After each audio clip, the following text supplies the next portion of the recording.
Hello my dear students, good morning and Jai Hind to you all. So as you know that we are discussing here the second chapter of civics, that is the constitutional design.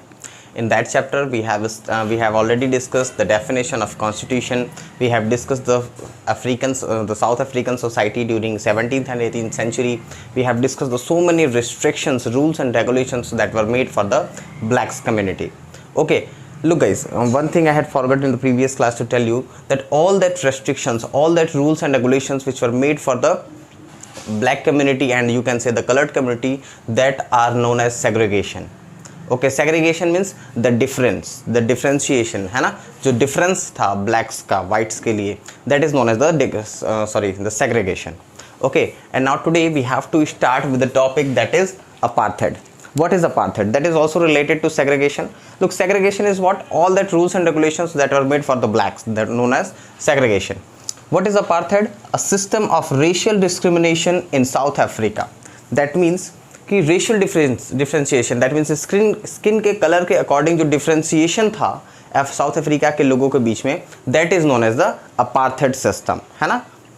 ये भी आप कह सकते हो segregation से related ही है. Okay, now we have to discuss the most important point of South Africa of this chapter, that is the democratic constitution in South Africa.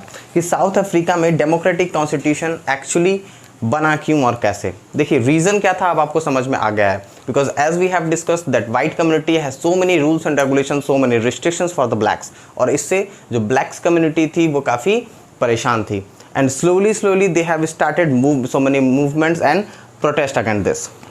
Look, since 1950 the blacks and colored people fought against the apartheid system. That means ये apartheid system जो था 17th-18th century में आ गया था, है ना, और तब से लेके 1950 तक, है ना, from 17th to 18th century, this is 20th century, since 1950 the blacks and the colored community are fighting with this system that is known as the apartheid. मतलब इस सिस्टम से ये लोग लड़ रहे थे. So there were so many leaders, there were so many parties which were helping these people to fought against this system. After that there is a person that is most important, that is related to this movement, known as Nelson Mandela. Nelson Mandela का आपने नाम सुना होगा. 18 जनवरी को Nelson Mandela day हम लोग celebrate करते हैं, है ना. So who was Nelson Mandela? Nelson Mandela being tried for treason by the white South African government.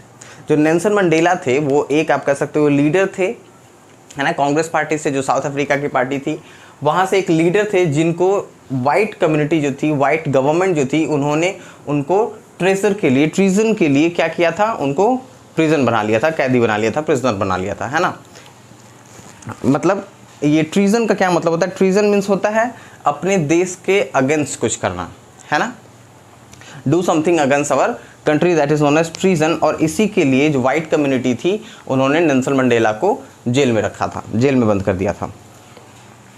He and 7 other leaders were sentenced to life imprisonment in 1964 for daring to oppose the apartheid. That means 1964 में Nelson Mandela और उनके 7 आप कह सकते हो helpers को, या जो उनके साथ थे 7 अदर लीडर्स को सेंटेंस टू लाइफ इम्प्रिजमेंट, मतलब पूरी लाइफ उनको जेल में रखने के लिए ऑर्डर दिया गया. किसने दिया? वाइट गवर्नमेंट ने ऑर्डर दिया कि नेल्सन मंडेला और 7 लीडर्स को लाइफ टाइम तक उनको कहाँ रखा जाए? जेल में रखा जाए. कब? 1964 में. ओके, इसके बाद इन सभी लोगों को जेल में डाल दिया गया. Now after this just give me a single moment.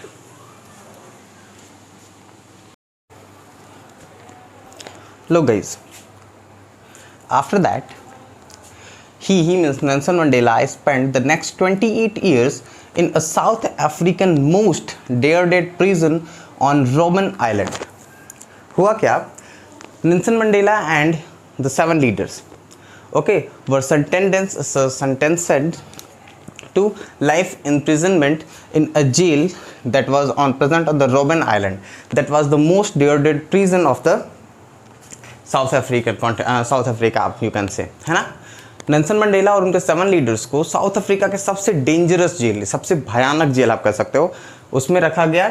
Next 28 years तक वो लोग थे, लाइफ टाइम के लिए रखा गया था. 28 ईयर्स के लिए वो लोग थे on the Robinson Island. Okay, after that finally look they were there in the prison. Okay, the main leader Nelson Mandela and the 7 other leaders. But outside of the jail, there were so many people, the black people and the colored people were fighting against the system, apartheid system. Finally, the government had realized, that means the white government had realized that they could not longer keep the black under their rule. The white government has realized that not now they cannot keep their rule on the black community.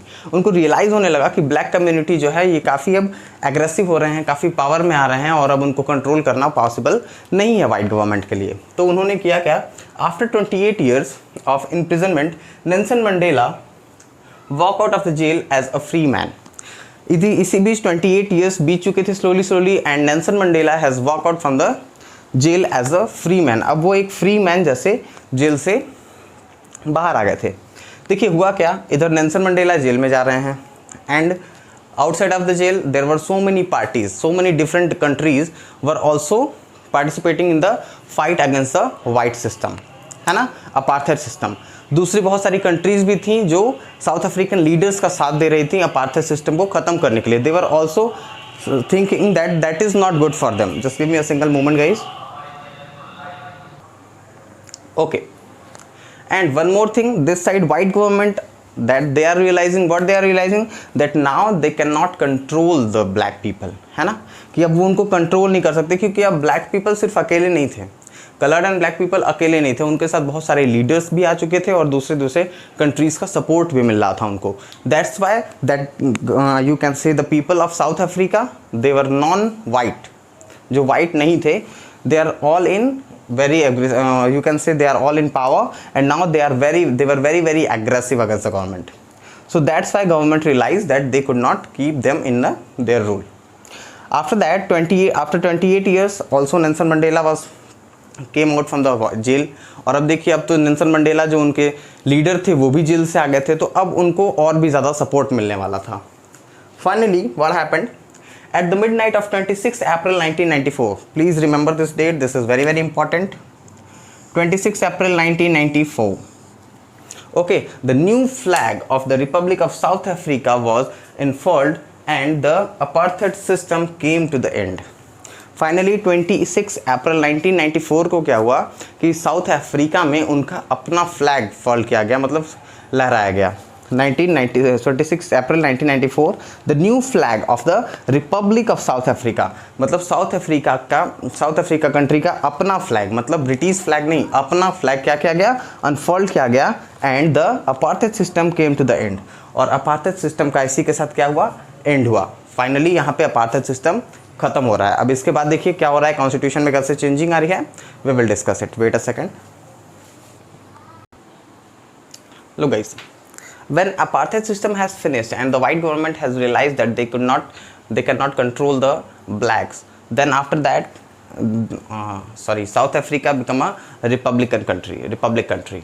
Okay, now after that the party that ruled and the party that led the freedom struggle, that means वो party जो वहाँ पे rule कर रही थी और वो party जो वहाँ पे फ्रीडम के लिए स्ट्रगल कर रही थी, दोनों पार्टीज की बात हो रही है, set together to draw up a common constitution. वो दोनों पार्टीज़ के मेंबर एक साथ आए और उन्होंने मिलके उन दोनों लोगों के लिए कॉमन कॉन्स्टिट्यूशन बनाया. इससे पहले जो कॉन्स्टिट्यूशन था that were only for the white, है ना, जो केवल वाइट को ध्यान में रख के बनाया गया था, जो रूल्स एंड रेगुलेशंस थे. But now all the rules and regulations were made on the basis of the black and white and the coloured people also. Okay, they have made a common constitution for the both person, कि वो दोनों लोगों के लिए रहेगा, दोनों communities के लिए रहेगा, सभी के लिए इक्वल रहेगा, किसी पर्टिकुलर पर्सन के लिए डिफरेंट नहीं होगा. And after that Nelson Mandela become the first president of South Africa. इसके बाद नेल्सन मंडेला को साउथ अफ्रीका का फर्स्ट प्रेसिडेंट बनाया गया. इसी बीच देखिए नेल्सन मंडेला जब जेल से बाहर आए, so the black people, okay, who were very aggressive that time on the white community, they were trying to kill all that person. Okay, but Nelson Mandela ने उनको समझाया, उन सभी लोगों को एक साथ खड़ा किया और उन सभी लोगों से ये प्रॉमिस करवाया कि वो कभी भी किसी भी वाइट पर्सन को अलग नहीं समझेंगे और वाइट पर्सन को अपनी ही कम्युनिटी का एक हिस्सा मानेंगे. इस तरीके से नेल्सन मंडेला ने वाइट कम्युनिटी और ब्लैक कम्युनिटी दोनों लोगों को एक साथ जोड़ा ऐड किया और प्रेजेंट टाइम में भी आप देख सकते हो साउथ अफ्रीका में ब्लैक और वाइट दोनों कम्युनिटीज़ एक साथ रह रही हैं, है ना। मोस्टली आप क्रिकेट देखते होगे, साउथ अफ्रीका के जो रियल नेटिव्स हैं वो ब्लैक हैं, लेकिन जब आप क्रिकेट देखते होगे तो जो साउथ अफ्रीका की टीम आती है मोस्टली देखेंगे तो उसमें आपको वाइट पीपल भी मिलेंगे। Okay, so in this way the constitution of South Africa was made. Okay, now the next topic we will discuss in the next class. I hope this is all clear to you. Thank you and Jai Hind guys.